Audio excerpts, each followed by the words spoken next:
and I want to continue that constructive relationship with this committee. Well, just let me finish. Well, well, thank you. That's very encouraging. And what might be helpful? Points I want to make at this stage. Please. First of all, we have the permanent secretary and the interim second permanent secretary in front of us. Yeah. It was a disaster.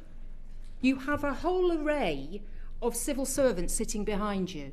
They've all got the ability to pass you a note, just as happens in the Commons and I saw happen yesterday. That was the oral evidence for the Migration and Asylum on the 13th of December 2023 in the Home Affairs Select Committee, where the witnesses were Tom Pursglove, Minister for Legal Migration and Delivery at the Home Office, and then there's Michael Tomlinson, Minister for Illegal Migration for the Home Office, and then finally Dan Hobbs, Director General for Migration and Borders at the Home Office, where we start with Tory MP Tim Laughton asking Dan Hobbs a question about a certain number of people who have suddenly gone missing, and then it all proper kicks off. Mr Ridley didn't know where any of the 17,316 were. Roughly how many do you think you know where they are? I don't know that data. As I said, we are in the process of clarifying that data and writing to the committee to set out what we do know about that 17,000 number that you have asked about. I don't understand, Madam Chairman, how you can come to this committee for a second time, having been asked the question 2 weeks ago, and still not have the information. I'm sorry. Well, I think... yes, well, I agree with you on that, yes. I'm going to go back to another issue on this letter, and let's hope we can get a bit more information. So it's the paragraph 2, which is about the number of people who've been refused asylum and sent back to their country. Now, I think this was specifically, we were interested in the small boats issue and about the number of people who'd been returned. So on the second page of that letter is a table going back to 2020, and it gives us the total figure of... So these are people who have been returned, who have come across in small boats since 2020, and I've calculated that figure of people who've arrived in the United Kingdom by small boats is 109,917. And what this is telling us is that the total number of people who have been removed since 2020 is 408. Now that, as my calculation, I hope this is correct, is 0.004% of the small boats have been returned. Would either of the ministers like to comment on that?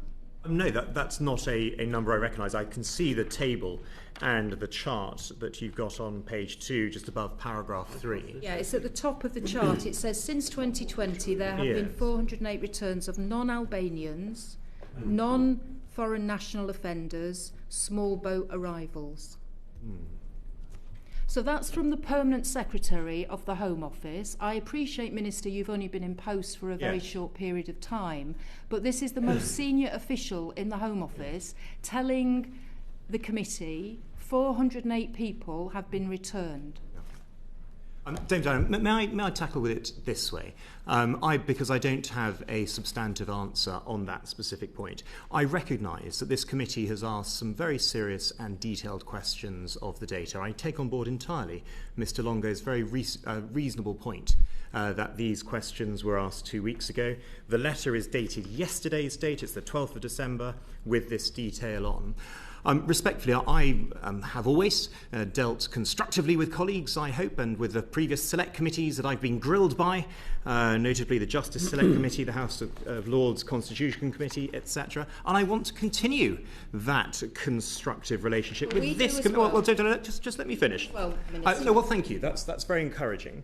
And what might be helpful is that if there are specific questions on the data that you want to put to witnesses in the detail that you are perfectly reasonably asking, then either setting out in slightly more detail those questions, and I'll endeavour to get it. And can I just commit to one point, because Mr Laughton raised a very important point about a form that was requested by the committee and a commitment that was given to the committee to provide that form, and I will undertake to ensure that the committee has that. Right, there's a couple of points I want to make at this stage. Please. First of all, we had the permanent secretary and the interim second I permanent understand secretary in front of us. Yeah. It was a disaster.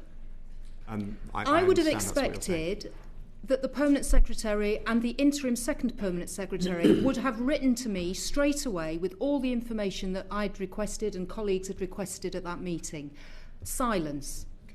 Therefore, I wrote on the 7th of December requesting all the information that had been put to the permanent secretary and his colleague at the meeting.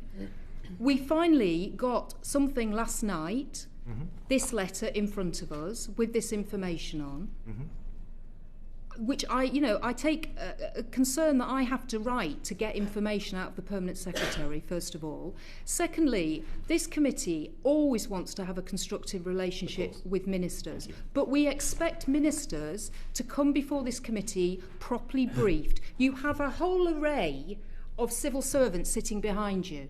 They've all got the ability to pass you a note, just as happens in the Commons, and I saw happen yesterday.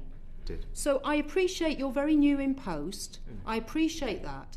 But equally, this committee now is getting to the point where I think it is incredibly disrespectful of the way that the Home Office is treating members of Parliament and not providing information in a timely way. I'm going to bring Lee Anderson in at this point. Well, Dame Diana, on that very point, may I accept your point that you want to be constructive with the ministerial team, with the Home Office, and may I reciprocate? That is how I conduct myself, and that is how I intend to conduct myself in the future in this post. And I hope you saw a little bit of that on display yesterday as well. But respectfully, if there are going to be detailed and specific points that are going to be asked and so forth, and I understand your point about the letter of the 7th of December, and I saw that, and I understand and share your frustration in terms of the response to that.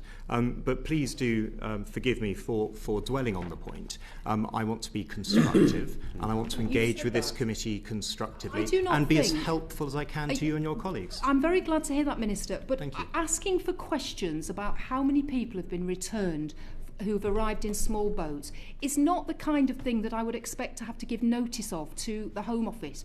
If you come before a committee, we are going to ask you those questions. We all know this is a really topical issue. We're all concerned about it. We all want to know. So I think that my clerks give a full explanation of what the committee is likely to want to discuss when we have ministers in front of us. I don't think you need to have the specific question of exactly what we're going to ask, because you're grown-ups, you're politicians, you've been around, you know what the issues are.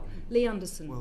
Oh, Dame Diana Johnson. Oh, fancy she warning in the words grown-up and politicians in the same sentence that finishes off with the name Lee Anderson. Yes, our 30p Lee. Let yourself down there a bit. But all of that, she was absolutely brilliant. Absolutely tore our Michael Tomlinson to bits, did she? I just love the little grin at the start, as if to say, yes, you can have your little bit of petulance, but in a minute, I'm going to knock you down a peg or three. And you could tell at the end his brash and cocky attitude was well and truly knocked out of him, wasn't it? And I have to say, if you ask me what's my favourite Select Committee meetings to watch, hands down, for me, has to be the Home Affairs Select Committees. Also, I have a lot of time for Dame Diana Johnson as well. I just think she's a fantastic chair for the Home Affairs Select Committee. And she seems quite the formidable one, doesn't she? But what do you guys think? Let me know down below, and I shall leave the video here, and I shall bid you farewell and take care, my friends.